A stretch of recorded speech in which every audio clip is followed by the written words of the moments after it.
I'm not taking the easy way out. I've never done it throughout my life, and I'm not doing it now. So for all those other police officers that are out there that are wondering, should I just get it and then they'll leave me alone and I can get to work and do my job? You're fooling yourself. As I spoke in that video too, I think police officers need to live their job. And we do. We live it on and off work. We don't just take off our uniform and we become normal people. We have a high standard that we have to keep within our lives. And this is one of those times that I think officers do need to stand up. They need to stand out, and they need to accept what they signed up for. And that was to uphold the laws. And that is to do the right thing. And sometimes the right thing is the hard thing. But that needs to happen. And I would encourage more of them to step up and step out with me. I know that my job's at risk, but I think it's the right thing to do. And if we're out there to protect people, help people, this is the time to really do it. This CPS would shine if we had a lot of officers come out, and including the people at the top. If you agree with Constable Brian Denison that vaccine passports are unlawful, go to fightvaccinepassports.com. Warning, censorship. Adam Sos here for Rebel News, and in just a moment I'm going to be joined by Constable Brian Denison, whose video went viral and name is now known across this country for his brave stance. He is one of the many officers who is opposed to vaccine passports, but he has courageously come forward and put his name on the record, calling them out for what they are: a violation of our rights and our freedoms, and fundamentally illegal in Canada. One of the things that does really strike me, though, is how many officers, assuming most officers do some sort of medical or first aid training, paramedics, doctors, nurses, people who are experts in the medical field, there seems to be a greater concentration of opposition towards vaccines from that. In your experience talking to, we know we've had countless officers from different police forces reach out to us, some apprehensive to come forward. So thank you for doing that. But what are the reasons that you're hearing from other officers who are opposed or hesitant towards the vaccine? I think most of mine, if I want to kind of sum up my whole stance on what I'm not even against the vaccine. People took it for their own reasons, and that's up to those people. Mine is about the freedoms that have been taken away, and the rights of those. And all of a sudden, we're starting to get into a society where things are different for a certain group of people.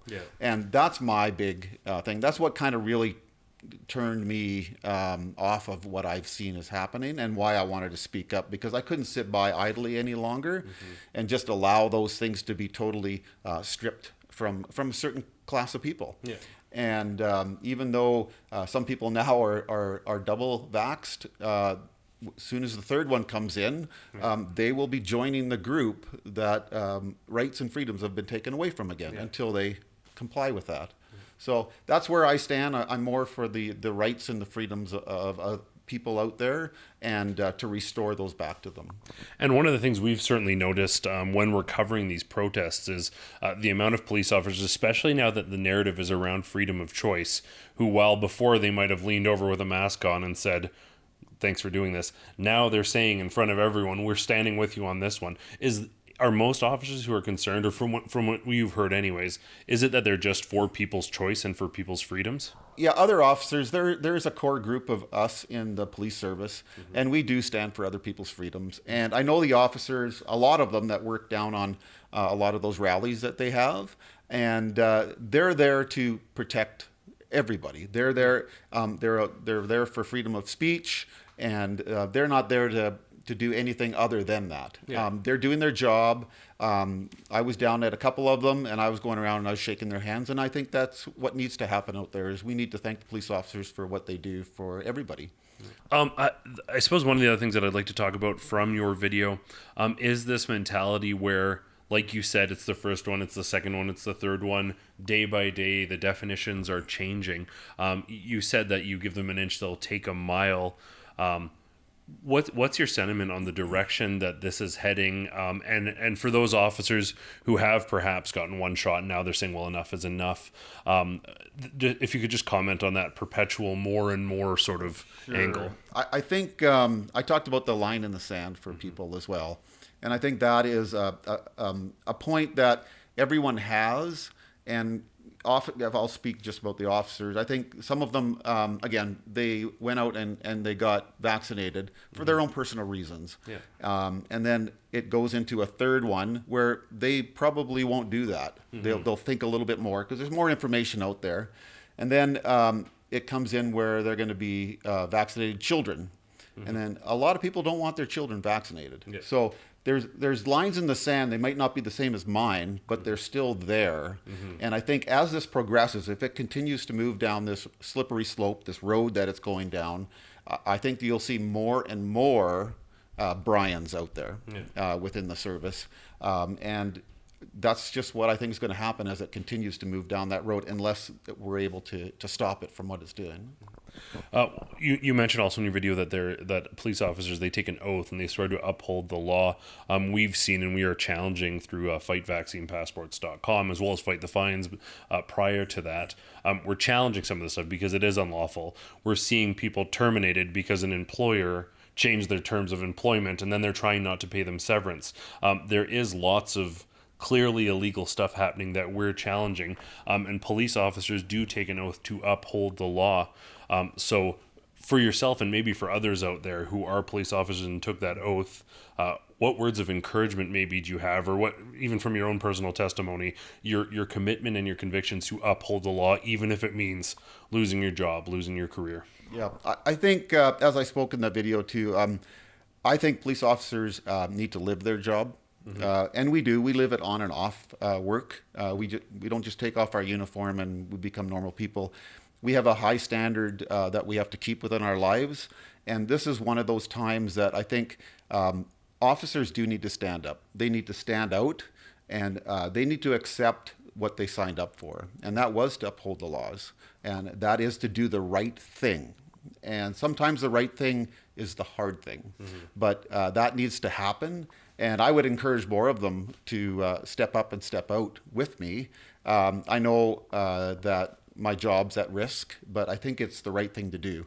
And if we're out there to protect people, help people, this is the time to really do it. This CPS would shine if we had a lot of officers come out, and including the people at the top.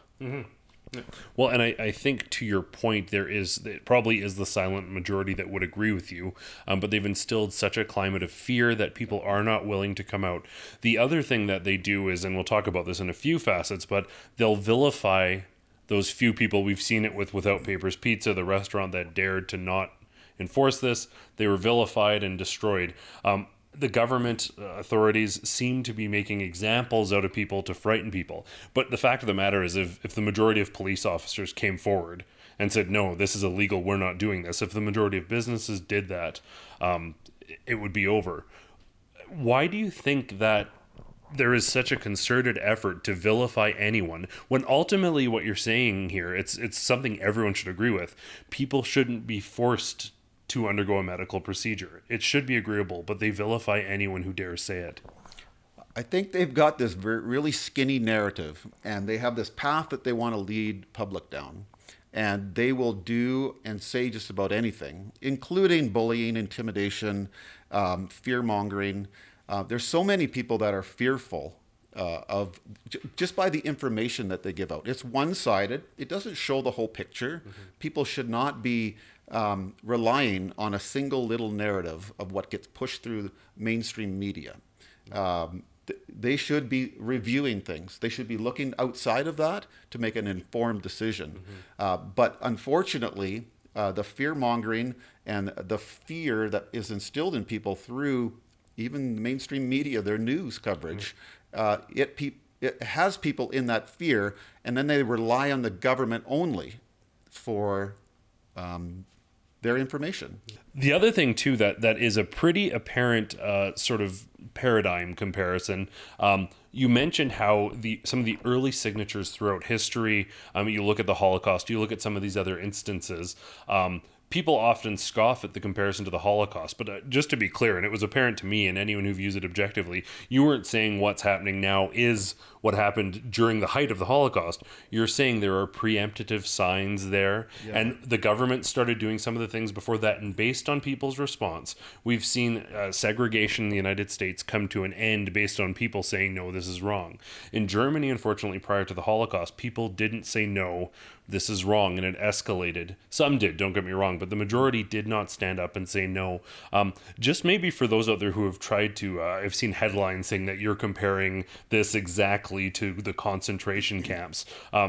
If you could just clarify for those people out there the point you were making. So I don't study history, but I have studied history in school. So I know what has happened around the world, not just over in Germany, but you take a look through the 1930s leading up to the World War.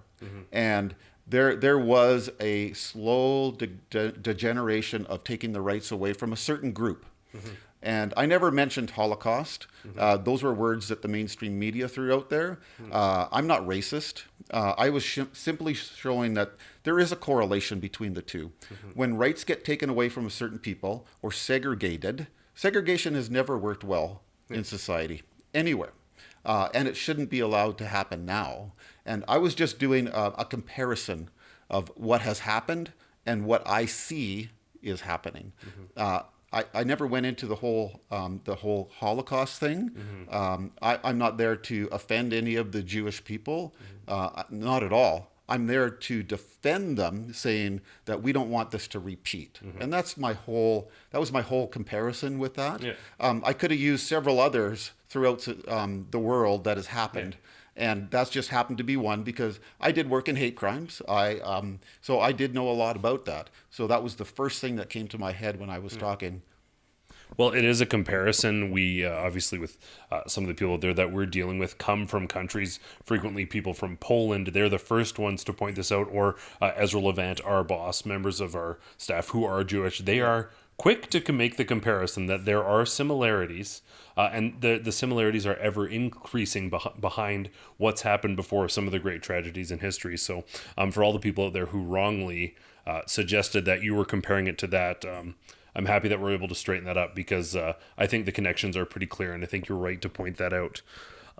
Finally, if for frontline workers, for people out there, like you said, they're sitting on the fence, it is time to pick a side because as we see when there are hardships in society, if the majority of society sits on the fence, inaction is a decision to enforce the status quo. Yes. So for those people who maybe have not taken a position, for those people who haven't come out and spoken out in defense, or those people who have just complied because their employer wanted to, even when they didn't think that it was the right thing to do, do you have any words of encouragement from your own experience for those people? I could say that just being able to speak my mind and to let others know that I'm out there is encouraging for myself.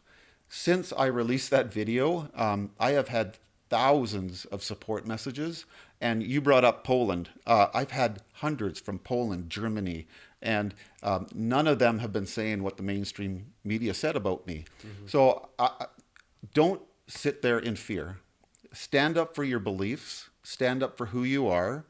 And for police officers, stand up for your oath, for what you said that you were going to do. Now is the time to do that. It's not once history is rewritten again and society totally changes. It's now. And we need to make sure that everybody in every form of living that you're doing, doctors, nurses, you're working at the garbage dump, you're working wherever, everybody needs to stand up for freedom. Because that is the most important thing that we have. And that's what makes us Canadians. Well, I want to thank Constable Brian Denison for his brave stance. There are so many people like him who are opposed to these restrictions, but they are afraid to do the right thing because of the cost that has befallen so many who have spoken out. The fact of the matter is if everyone said enough is enough, and that we as Canadians do not violate each other's freedoms and do not ask each other about private medical information, we would be in a much better place and we could put this vaccine madness behind us. As always, I want to thank you all for tuning in. For Rebel News, I'm Adam Sos. If you agree with Constable Brian Denison that vaccine passports are unlawful, go to fightvaccinepassports.com. By donating there, you will be helping in the fight against this violation of our medical freedoms.